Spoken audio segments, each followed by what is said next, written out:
Дональд Трамп, вопреки предвыборным обещаниям, не признает аннексию Крыма, убеждены эксперты. Они прогнозируют, что новоизбранный президент Соединенных Штатов попробует договориться с Россией. Однако конфликт между ними неизбежен, поскольку эксперты не видят оснований для их дружбы.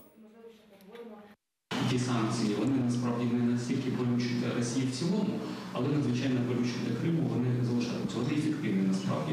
Мілітаризація Криму, вона є небезпека не лише Україні, а союзникам в Чорному морі і далі за Чорним морем, там, де є дійсно важливі интересы Сполученных Штатов и Европы. Будет предпринята попытка договориться с Россией со стороны Трампа.